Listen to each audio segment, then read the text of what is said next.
Hey everybody, SoapBox Bill here with my good buddy Adam. We're about to go see Spider-Man Homecoming.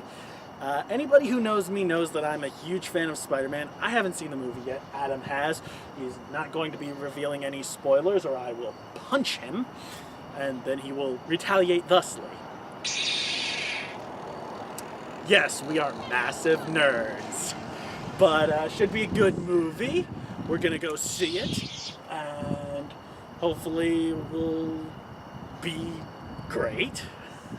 Well, there's rumors about a Venom movie and a Black and Silver movie starring Black Cat and Silver Sable. I hope that if this movie does really well, that those will all be part of the MCU or at least connected to it somewhat because I love those characters. But, yeah, should be good. You have anything to add going in? I'll be completely honest with you. I enjoyed it very much the first 2 times I've seen it. With this being the 3rd one right here, I can honestly say it's going to be good. All right. Just trust me on this one. It's going to be good. All right then. Well, we gotta go grab our popcorn, pop into the movie theater and see it. We'll be back in a moment with a review. I'll probably put something up right here. All right then. See you all later.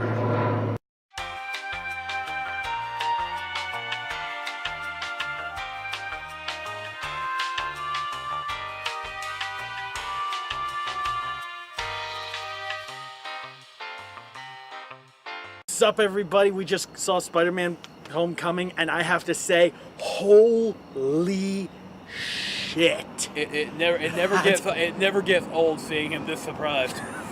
Like, I figured there would be some sort of twist with Liz, because the last name Allen, I connected with Mark Allen from Iron Man 3, the Molten Man. But I was not, but that wasn't the twist we got. I was not expecting that. I'll be completely honest. The first time I'd seen the movie, it was just the right twist that everybody needed, but we didn't know that we needed it until it actually happened.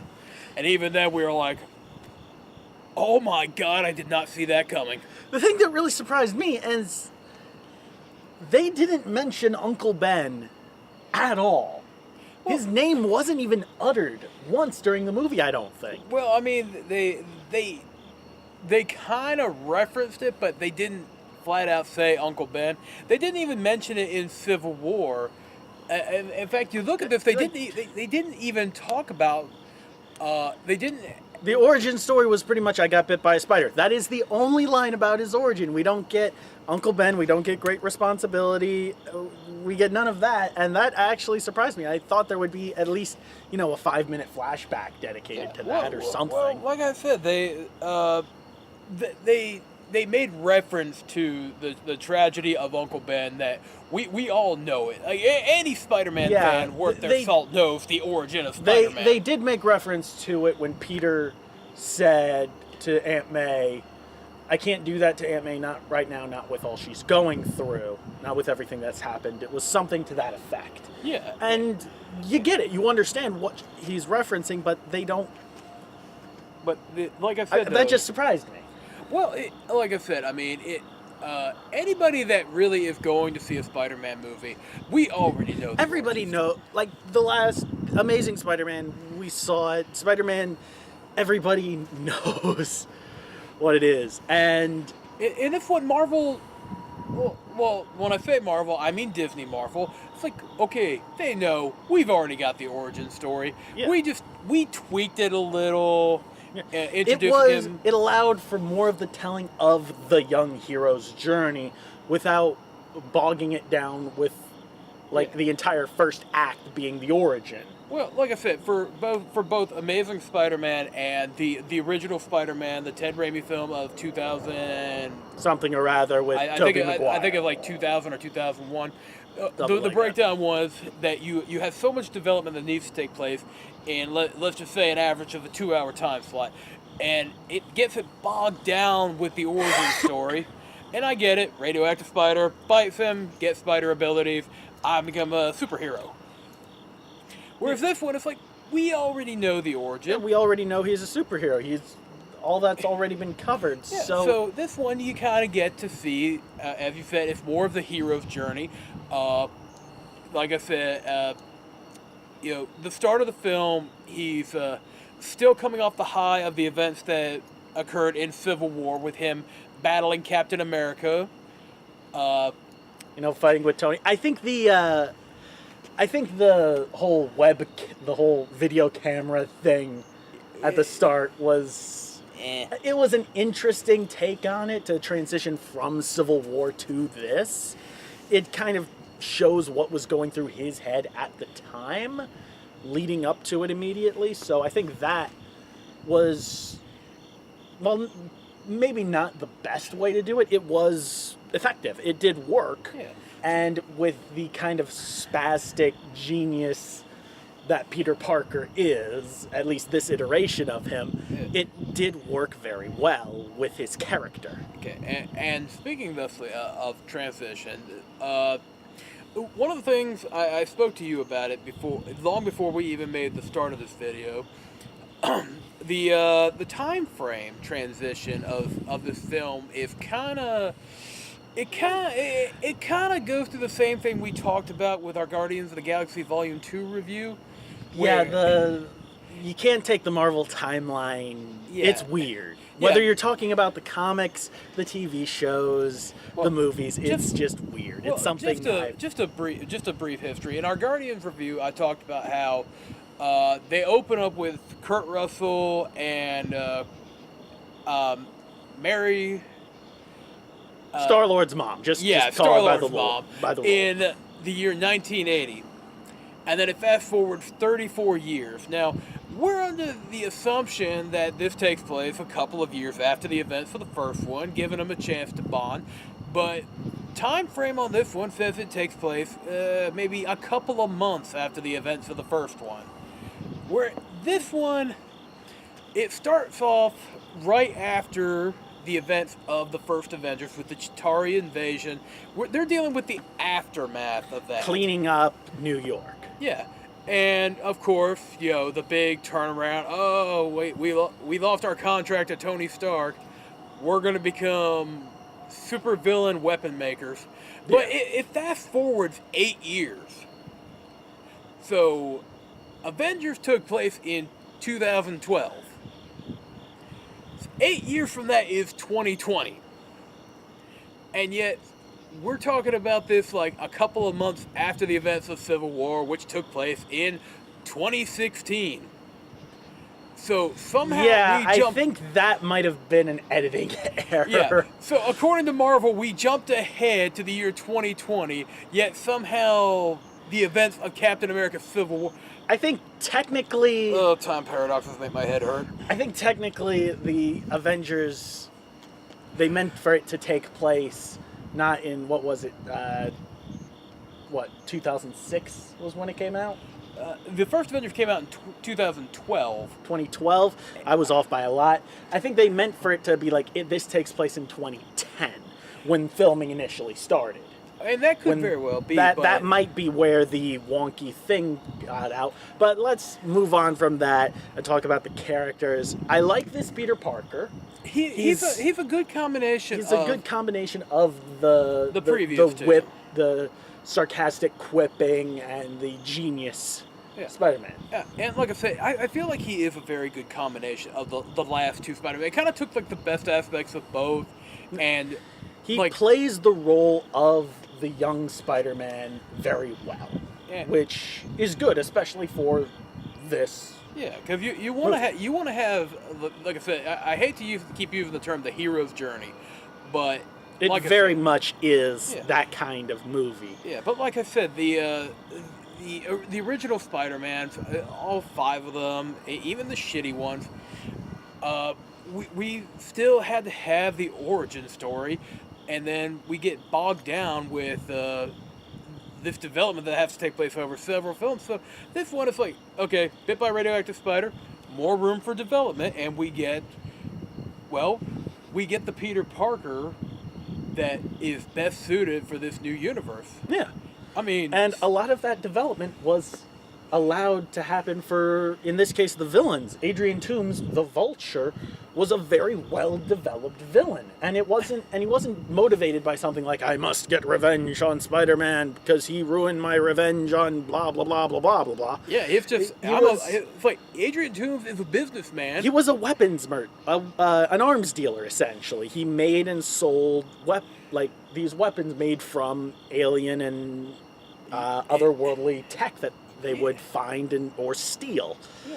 So his grudge against Spider-Man is more in line with something like the grudge the Kingpin had against Spider-Man in the 90s cartoon and in the comics. This is someone who is ruining my business. He's interfering with my business. Yeah, it's just a matter of I have no real hatred for you other than the fact that you're costing me money.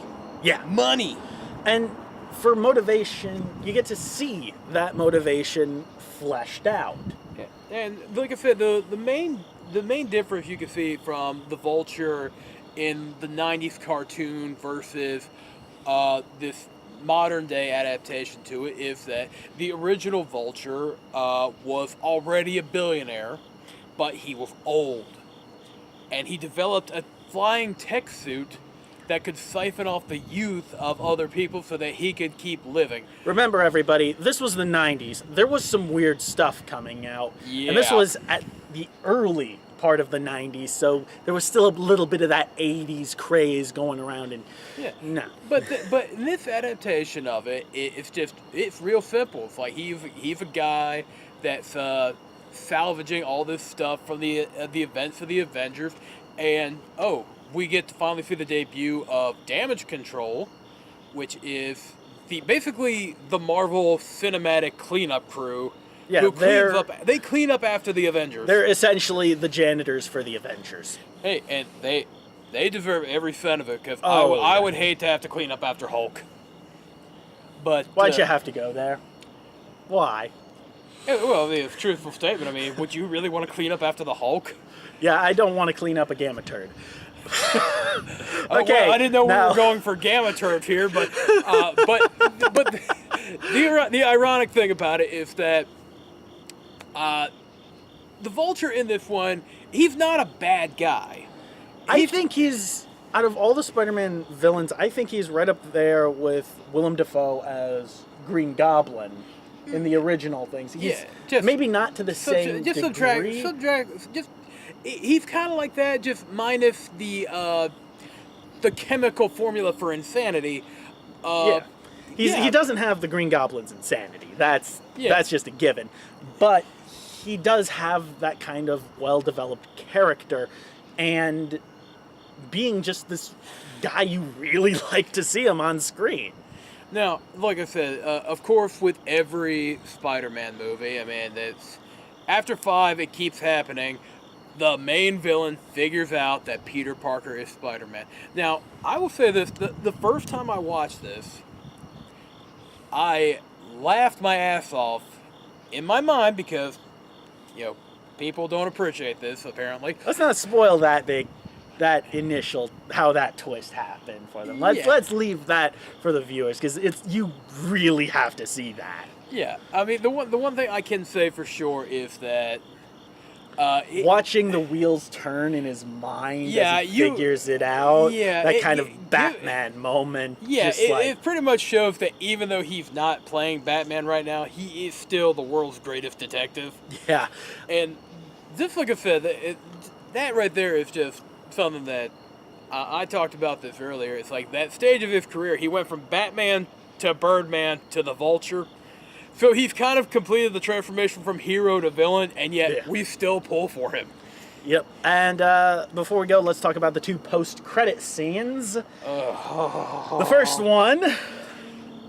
The first one was I really liked that. It was a setup for another installment to Spider-Man. I don't know if they're going to call it Homecoming 2 because this one centered around the homecoming dance, which was one of the big events in a school and blah blah blah blah blah. Yeah, and the ever so subtle thank you Disney for this is that the title Homecoming was just the nod to Spider-Man coming home. Coming home to Marvel. Marvel Studios now has control. For now. For now, I hope. Sony needs to stop being so damn stingy and just hand it over. Along with Venom, Black Cat, and Silver Sable, because I mean, are you listening to me? I would love those movies to have Spider-Man and Sony, I hope you're listening. Have a whole Spider-Verse inside the MCU. Yeah. Sony, I hope you're listening. I want you to take note of this. Yeah. What you did in 5 movies, Disney Marvel did 1. Not even 1. In 1 moment of Captain America Civil War, they did so much better than 5 that was like Spider-Man what, 10 minutes? Yes. You gave them 1 movie and it's like, oh. Okay, now let's get back to the sequence. Peter Parker turns down it's basically the Iron Spider suit. It's not the red and gold Iron Spider suit, but it was the Iron Spider suit. Yeah. Turns it down so he can remain the friendly neighborhood Spider-Man. Gwyneth Paltrow as Pepper Potts comes out and be like, "Where's the kid? We got all these reporters here. Where's the kid?" He's in the car. So they're like, "What do we do? What do we do?" "Happy, do you have the ring?" "Yes, I've been holding onto this for like years." Pulls out a massive engagement ring to hand to Pepper, and she's like, "Can't believe you've been carrying this around since 2008. Something like that. And we're led to believe that instead of the big reveal of Spider-Man to the press, that Tony proposes to Pepper in front of an entire pool of reporters because they are waiting for some big announcement.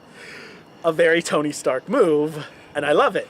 He then gets his suit back, his suit that he had at the start of the movie, back from Tony. And just as he has it on, he's like, "Yes, this is awesome." Aunt May comes around the door and is like, "What the?" Cut the credits because, PG-13. And I will go ahead and say, like, very hilarious way for her to find out. Yeah. And actually, similar to the comics. Because in the comics, Aunt May finds out by finding the spider suit. In a couple of cases, it was covered in blood, which is not good, and caused her heart problems. But well, it's funny you should mention the heart problem there, because I'm guessing we're talking about older Aunt May. Older Aunt May, not young, hot Aunt May, not MILF May. Yeah, this is weird even for Disney standards. The fact that this is a brand new Spider-Man, which means we get a brand new Aunt May. Now, you want to follow the originals. Aunt May is a very old woman, very sweet old woman. And then we jump to the Amazing Spider-Man section where she's just an older woman, but not elderly. Yeah. And this one, and I will go ahead and say, the men of Spider-Man... Late 30s, early 40s, I'm thinking, for her? Something around those lines. But the men of Spider-Man, you can see... From Tobey Maguire to Andrew Garfield to Tom Holland, and then from whatever the original actress' name was to Sally Field to Marissa Tomei, they're just getting progressively younger. Yes, we've all seen that meme, Adam. Well, the next one's going to be a teenage Aunt May and a baby Spider-Man. We've all seen that meme. Moving on. Well, the meme is kind of a segue for this because there are different interpretations of this. Like the Ultimate Spider-Man cartoon on Disney XD, it does feature kind of a middle-aged Aunt May, who is, I'll go ahead and say it, she is quite the party animal. Yeah, spectacular. One of my favorite versions of the animated series has her. Sure, she's older, but she's still really spunky. That kind, almost in. She's not as old as, say, like Betty White, but it's very much that older, spunky woman. Oh my God! You just gave me the greatest idea ever. The next Spider-Man movie they do, if they do recast Marissa Tomei, they totally need to get Betty White to play Aunt May. See, the gears are already turning. No. Okay. And then the second post-credit scenes. Oh. Marvel, your trolls, get back to under your bridge. Okay. And make Spider-Man 2. Okay, for what my very agitated friend is trying to say. I love it. It was awesome. Just take a deep breath here. So I'm going to go ahead and give sometimes you're disappointed. Okay, I'm gonna go ahead and give you a spoiler warning right now. So if you don't want to hear about it, pause the review for however long it takes for us to say this, starting right now. We're wrapping up right after this I know. segment, so... So the post-credit scene that we're talking about, Captain America breaks the fourth wall. Not really, because it looks like they're recording like from the gym scene and the detention scene. Those films where he's just standing at attention regally. You could tell that he's definitely trying to pull a Deadpool move, and all it is he is talking to the camera. Yeah, all it is him talking about the value of patience and how sometimes patience is rewarded, and sometimes it's not. In which case, it was not. It was. Kudos for the for the trolling. You got us. Please don't ever do it again. Don't do it again. I would rather have a shawarma. Another one of those shawarma. Yeah, things. Captain America. You know what? I don't want to. Wonder how much they had to pay Chris Evans to get him to do that. You know, I'll go ahead and say this, and I know this is a very sensitive subject to some people, but I don't care, so I'm going to go ahead and say it. If only this movie came out next year, in 2018, that post-credit scene we saw, I guarantee you it would have Chris Evans dressed as Captain America punching Nazis. We're not gonna go. We're not gonna go into detail about it, but if you there is nothing. Just so we're clear, there is nothing wrong with punching Nazis. No. But please do not take this as us. No violence. We are not giving you permission to dress up like Captain America to go around punching Nazis. Yeah, let's no violence, please. No violence. Please. This is just strictly. I get enough from the internet trolls and everything. Yeah. This is strictly just satire. Yeah. So please do not. We are joking about Captain America punching Nazis. Which is a thing that actually happened. Yes. Now, if he wants to make a comeback for it, that's entirely on him. But if Red Skull comes back. Yes. But please... Delson Rusk. Yes. So please do not take this as us giving you permission to go out and start punching Nazis. Okay. Well, that was a very serious note to end on, and I don't like it. But... Well, we can end on a humorous note. Again, after all the post-credit scenes and everything, it gave us the standard Spider-Man will return. Doesn't say if there will be a second movie. We know he's returning for Infinity War. I hope there's a second movie, and I hope there's a lot more crossover with him showing up occasionally in like Agents of S.H.I.E.L.D. or... Well, we talked about this earlier with the... I'll go ahead and say with the Defenders, because they're in New York. That would be a great crossover. Even if they don't give Spider-Man his own movie, a Netflix series where he then... is able to cross over with Punisher, Daredevil, Jessica Jones, Luke Cage, all of them. They all, in the comics, are very close because they're all the New York superheroes. Yeah, so that makes sense. Yeah, there's always that possibility that it will happen. Even if it's nothing more than just some dude in a red spandex onesie web slinging through New York. You don't have to get a zoom in. You don't have to get a massive. Oh hey! Well, probably even if they don't do that, they'll probably reference it. Be like, yeah, that Spider guy. Yeah. Oh, you mean the dude that climbs on walls and shoots sticky web at people? Yeah. It's like I can see Luke Cage asking that kind of question. Probably. I still have yet to finish all those series. Major backup. All right. Well. Next up, we're going to have is. In the Marvel scene, we're going to have Thor Ragnarok coming out later this year. And then following that, we'll have on the DC front, we'll have the Justice League. And capping off our last review for the year will be Star Wars: The Last Jedi. I think that is. I think that's the last That's film going to be in December. And we're going to see it launch night. So once tickets go on sale, we'll be there. I'm also planning something special for December. I'm calling it DC Ember. I'm going to be reviewing a bunch of DC films, the animated films that I got, because those are the best. Fight me. Not really. Simmer down, trolls. The Teen Titans, Judas Contract, Killing Joke, Batman and Harley, a bunch of those. Hopefully, Young Justice will be out, and I'd at least have, episode 1 or something of that to react to by then. And that's our plans going forward. Thank you all for sticking around. We hope you have a great time. Go see this movie. It's good. Bye-bye.